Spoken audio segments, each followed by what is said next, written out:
दोस्तों, एक गांव में रहने वाले एक धोबी के पास उद्धत नामक एक गधा था।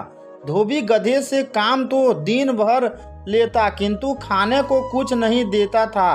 हाँ, रात्रि के पहर वह उसे खुला अवश्य छोड़ देता था ताकि इधर उधर घूमकर वह कुछ खा सके। गधा रात भर खाने की तलाश में भटकता रहता और धोबी की मार के डर से सुबह सुबह घर वापस आ जाता करता था। एक रात खाने के लिए भटकते भटकते गधे की भेंट एक सियार से हो गई।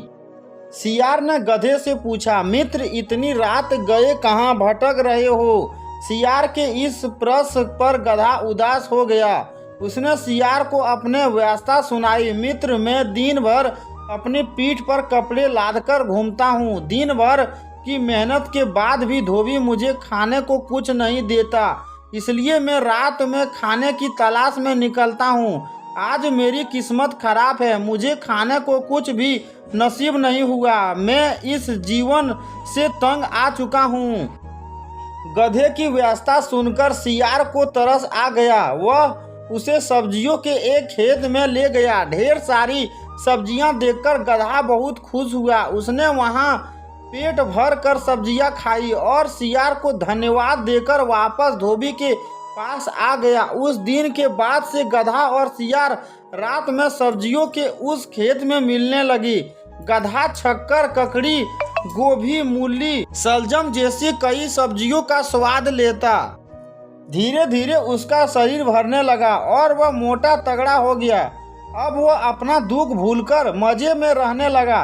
एक रात पेट भर सब्जियां खाने के बाद गधे मदमस्त हो गया। वह स्वयं को संगीत का बहुत बड़ा ज्ञाता समझा था।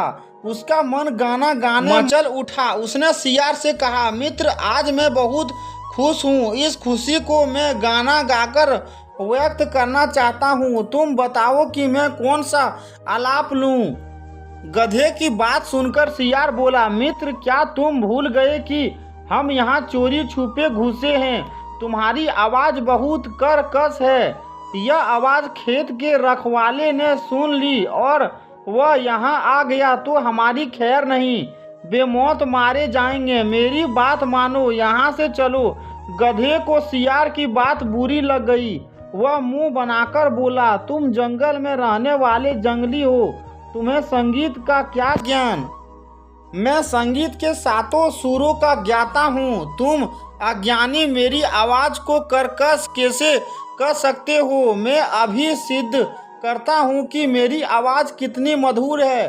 सियार समझ गया कि गधे को समझाना असंभव है। वह बोला, मुझे क्षमा कर दो मित्र, मैं तुम्हारे संगीत के ज्ञान को समझ नहीं पाया। तुम यहाँ गाना गाओ, मैं बाहर खड़ा होकर रखवाली करता हूँ। खतरा भांप कर मैं तुम्हें आगाह कर दूंगा।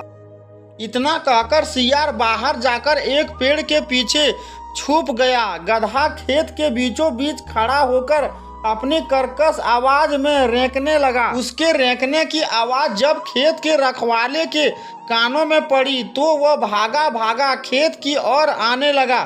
सियार ने जब उसे खेत की ओर आते देखा तो गधे को चेताने का प्रयास किया, लेकिन रेंकने में मस्त गधे ने उस ओर ध्यान ही नहीं दिया।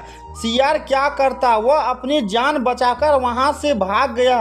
इधर खेत के रखवाले ने जब गधे को अपने खेत में रेंकते हुए देखा तो उसे दबोच कर उसकी जमकर धुनाई की। गधे के संगीत का भूत उतर गया और वह पछताने लगा कि उसने अपने मित्र सियार की बात क्यों नहीं मानी।